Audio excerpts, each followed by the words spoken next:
अहमदाबाद का international airport और 32 second के अंदर 250 से ज़्यादा लोग सीधा मौत के मुंह में जाते हुए अपनी आखिरी उड़ान लेते हैं। 27 मई 2026 एग्जैक्टली 11 महीने 15 दिनों के बाद, यानी कि लगभग 1 साल बाद फिर से वही कहानी दोहराई जाती है। बस फर्क इतना है कि इस बार 230 लोगों की जान जाते जाते रह गई। Air India flight AI-173 Delhi से सैन फ्रांसिस्को की उड़ान 230 पैसेंजर्स के साथ चाइनीज एयर स्पेस में पहुंची ही थी कि पायलट्स को एक टेक्निकल इशू मिला और 32,000 फीट की ऊंचाई पे पायलट्स को इमरजेंसी डिक्लेयर करनी पड़ी। हालात इतने बेकाबू हो गए कि प्लेन को वापस दिल्ली लाने का फैसला लिया। एयर इंडिया का स्टेटमेंट ये था, The aircraft landed safely and will undergo checks। और वही वो लाइन जो ऑलमोस्ट हमेशा आती है, We regret the inconvenience caused to passengers। Inconvenience. लेकिन अब सवाल ये उठता है कि एयर इंडिया ने 250 से ज्यादा लोग की जान जाने के बाद क्या सीखा और अपने पैसेंजर्स की सेफ्टी के लिए उन्होंने क्या कदम लिए। एयर इंडिया और टाटा छोड़िए, सरकार ने क्या कदम लिया, DGCA ने अपनी रिपोर्ट में क्या बताया और इतने लोगों की मौत के पीछे किसकी गलती थी, ये ना तो आज तक आपको पता चला और ना ही सरकार को या ना तो बोइंग को।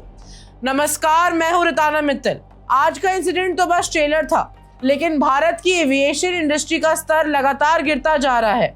और मैं ऐसा क्यों कह रही हूँ, आइए आपको बताएं। क्योंकि एविएशन में हर सेफ लैंडिंग के पीछे एक सवाल होता है, अगर इशू और सीरियस होता तो। और अभी तक एयरलाइन ने पब्लिकली डिटेल नहीं किया कि एग्जैक्टली स्नैग क्या था। ये सिर्फ एक आइसोलेटेड इंसिडेंट नहीं लगता। पिछले 1 साल में एयर इंडिया के multiple long haul flights technical issue की वजह से डाइवर्ट या रिटर्न हुए हैं। जून 2025 AI-171 अहमदाबाद क्रैश, उससे कुछ दिन बाद हांगकांग से दिल्ली जा रही एक Air India flight mid flight ही रिटर्न करती है। जुलाई 2025 DGCA बोइंग 787 फ्लीट के एनहांस्ड इंस्पेक्शंस ऑर्डर करता है। अक्टूबर 2025 वियना से दिल्ली जा रही एयर इंडिया फ्लाइट को ऑटो पायलट रिलेटेड इश्यूज के बाद डाइवर्ट करना पड़ता है।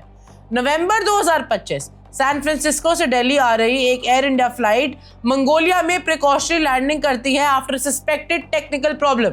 और अब मई 2026 दिल्ली से सैन फ्रांसिस्को जा रही AI-173 वापस लौट आती है।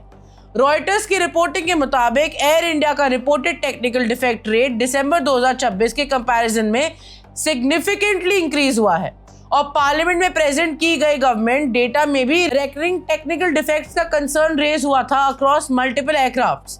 ऑफिशियल ने कहा था कि बहुत से defects lower priority cabin issues से रिलेटेड थे, seat back screens, cabin fittings, minor systems.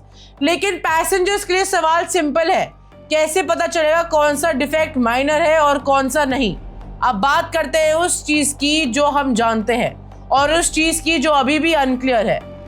Aircraft accident investigation bureau AAIB ने जुलाई 2025 में प्रीलिमिनरी फाइंडिंग्स रिलीज की थी। रिपोर्ट के मुताबिक टेक ऑफ के शॉर्टली बाद दोनों इंजन के फ्यूल स्विचेस रन से कट ऑफ पोजीशन में चले गए। दोनों इंजन पावर लूज कर देते हैं और एयरक्राफ्ट क्रैश हो जाता है। इनिशियल पब्लिक डिस्कशंस काफी हद तक पायलट एरर थ्योरी पर फोकस करने लगी, लेकिन फिर ऑल्टरनेट थ्योरी सामने आई। सेफ्टी एक्सपर्ट्स और पायलट एसोसिएशंस ने क्वेश्चन रेज किए इलेक्ट्रिकल सिस्टम्स और पॉसिबल सिस्टम फेलियर्स को लेकर। Safety matters foundation of India ने पब्लिकली अवेलेबल इमेजेस और डेटा का एनालिसिस किया और क्लेम किया कि इमरजेंसी बैकअप पावर डिवाइस शायद फ्यूल स्विच सीक्वेंस से पहले डिप्लॉय हुई थी।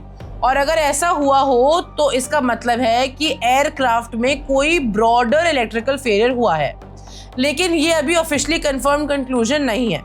फेडरेशन ऑफ इंडियन पायलट्स ने भी इन्वेस्टिगेशन को ब्रॉडर टेक्निकल एंगल से देखने की डिमांड की। इसी बीच बोइंग विसल ब्लोअर एलिगेशंस भी सामने आए regarding electrical concerns on some 787 aircraft, लेकिन स्पेसिफिक क्रैश एयरक्राफ्ट और उन एलिगेशंस के डायरेक्ट कनेक्शंस को अथॉरिटीज ने ऑफिशियली कंफर्म नहीं किया है।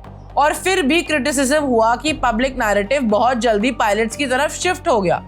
सुप्रीम कोर्ट में भी पिटिशंस फाइल हुई demanding transparency and caution against premature conclusions.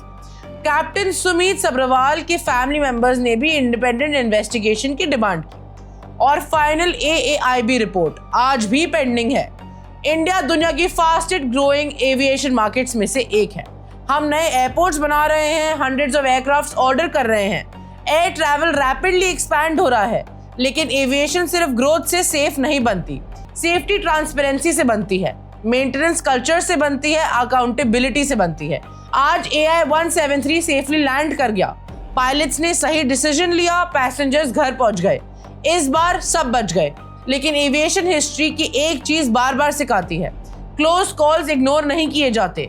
We regret the inconvenience सिर्फ एक PR लाइन नहीं हो सकती। पैसेंजर्स को आंसर्स चाहिए, पायलट्स को फेयर इन्वेस्टिगेशन चाहिए और फैमिलीज को क्लोजर चाहिए। अहमदाबाद क्रैश को 1 साल होने वाला है, फाइनल रिपोर्ट अभी भी पेंडिंग है, क्वेश्चंस अभी भी पेंडिंग है और जब तक आंसर्स नहीं मिलते ट्रस्ट भी इनकम्प्लीट रहेगा। आज हम सेफ थे, सवाल ये है क्या सिस्टम्स भी सेफ हैं? Subscribe to One India and never miss an update. Download the One India app now.